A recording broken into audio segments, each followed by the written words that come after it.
Well, it's another date night, Uh-huh.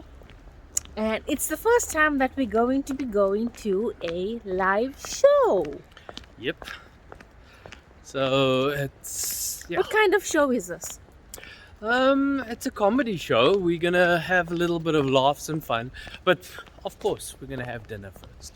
Okay, so it's an early dinner at I hope my favorite spot, Yep. and then it's off to a live show. Okay.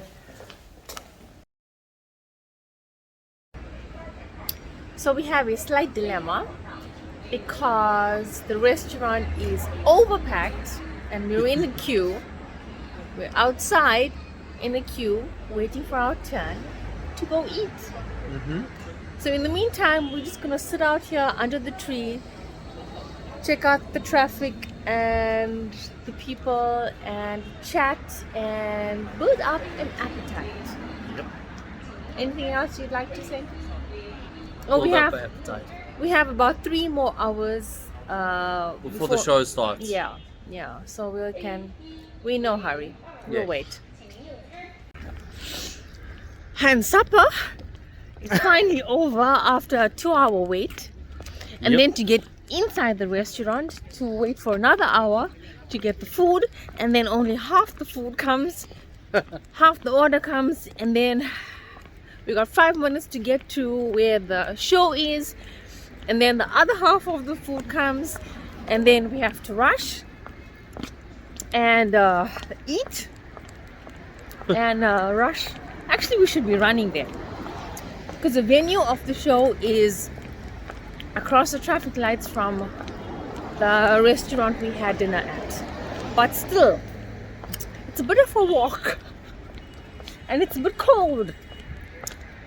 But it's the first time we've done this kind of thing. Rush and eat and rush and walk and rush and rush.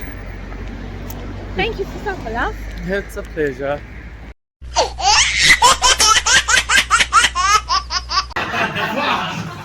That's a lot of people. That's way more than I expected. All right, you are in for a surprise then today because I had 2 set lists, which is basically my set list of new shit jokes and my set list of jokes that I did last time, and those ones are better, but I'm not gonna do them tonight. So higher? Yeah.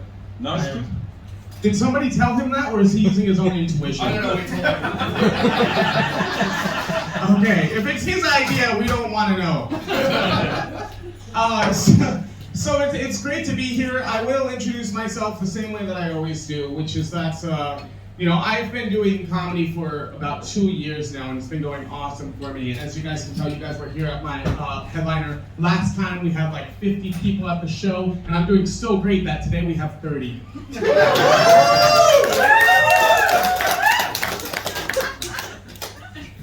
That's fantastic.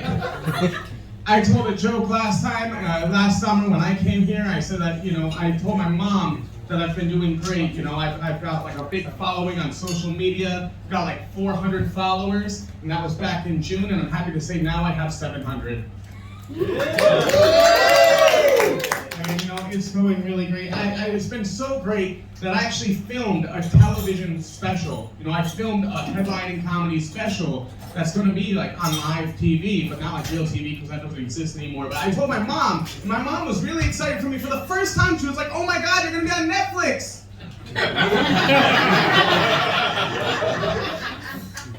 And I said, "No, IGE." And she said, "What the fuck's an IGE?" And she looked it up and she's like, "Oh my God, they have less followers than you do." So as you can tell, it's going great, guys. It's going great. I just came back from performing in Chongqing. Well, I actually performed in Hangzhou yesterday. It was the worst show of my life, so we're gonna forget it. But before that, I was in Chongqing. Has anybody here ever been to Chongqing? Yes! Leave now! You filled your quota, okay?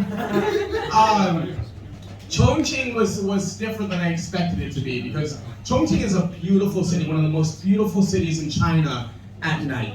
Right? At night, at like 3 a.m., Chongqing is like the hot girl at the bar with the high heels and her makeup on, and she's dancing and partying, and she's like, yeah! And as soon as the sun comes up, Chongqing turns into that same girl with her head in the toilet. It is an ugly, ugly city, and it's weird because the women are so beautiful, and that's what everybody says. Like Chongqing has like the like really the sexiest girls in all of China, and I think it's just like when you take like a normal looking dude and put him next to like a bottle of durian. Yes. Well, sometimes you get to the grandparents and they're like, oh no, they're from like Michigan. It's weird, you know? So your family, were they part of the people who built this beautiful structure behind? No. So what do your parents do? Nothing. Oh my God. No, I'm just kidding. If you don't want to tell me what your parents do, that's fine. They might be police. Don't tell them about my visa, please. I will report it. So what do you do? Are you a student? Are you working? Student. You're a student, and in middle school or Primary school. primary school? That's exactly how I like them. You've been in Ningbo for a long time? Yes, sir. Yes, sir. And that's the first time anybody's ever called me sir. Yeah. And that's very moving, emotional. Usually people see me and they're just like, nice to meet they. So what do you do here? Teach English. You teach her English? You brought the whole school! You teach have you always taught in Ningbo, or you've taught someplace else as well? A couple of places, but primarily here. And what's your favorite place in China? Oh, jeez. Not her house. Same house, but good for you. Good for you. Why is everybody doing better than me? The hockey rink here in Ningbo is my favorite place. You play hockey? Cool. Have you ever played hockey with the guys in Beijing? We haven't made it up there yet, but this year hopeful. When you do, kick their ass, please. They're awful people. Will do. That'd be great. Hockey people, 99% of them, terrible people. And the best thing about being in China with Chinese people is they don't know what the fuck hockey is. So I don't have to listen to it. Started in great jokes. There's a lot of great jokes, but you guys are so supportive. We love it. I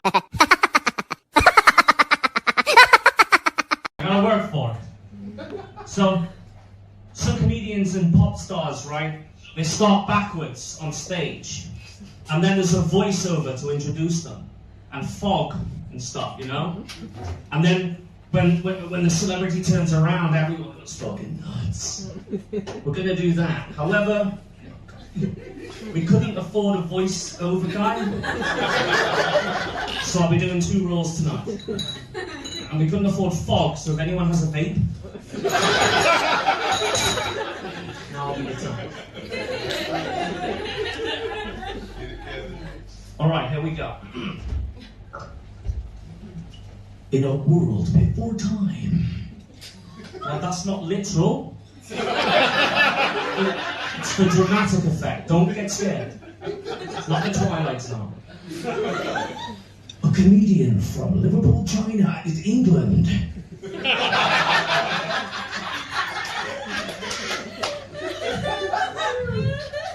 Now, for the Americans in the room, Liverpool is not next to London. Liverpool's next to London. Sure, fuck it. Please give a big welcome to the stage, Kay Gambit.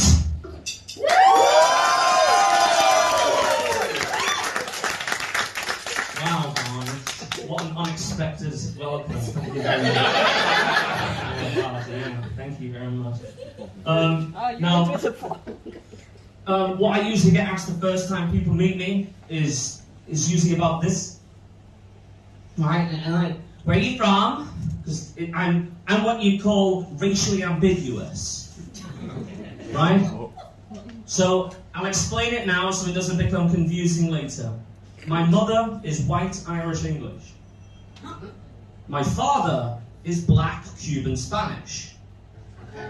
Right? So apparently that is the perfect mix of DNA to create someone who looks suspiciously Arab.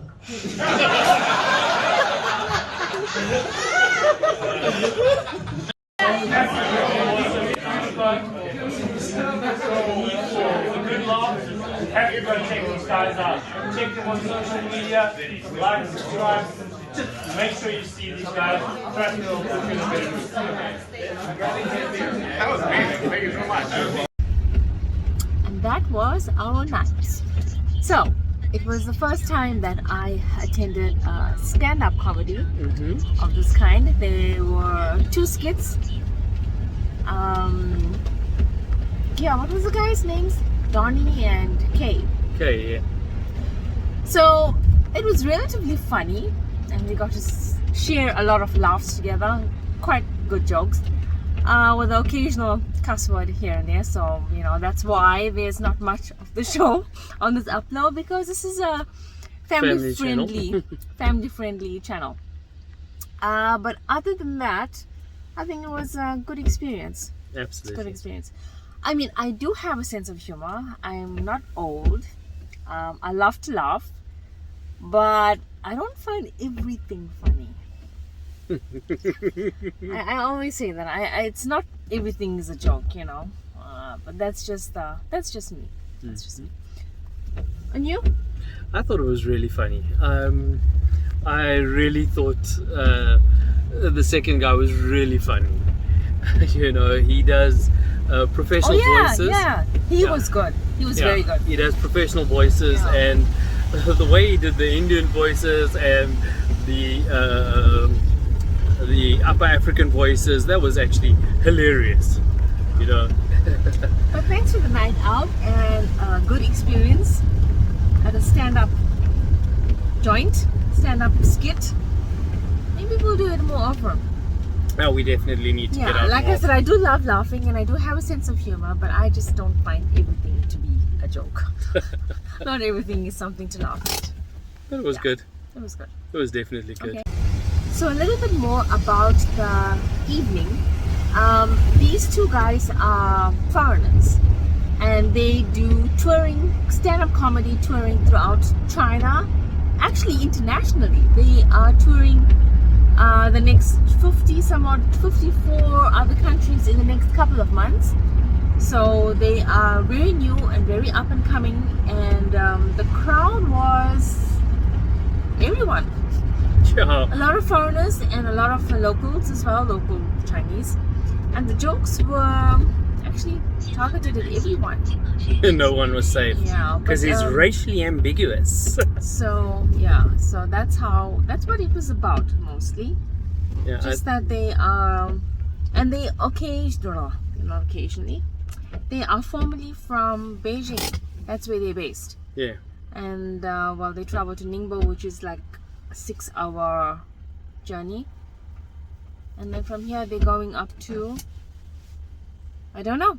But in any case, that's just a little bit extra information. And we're out.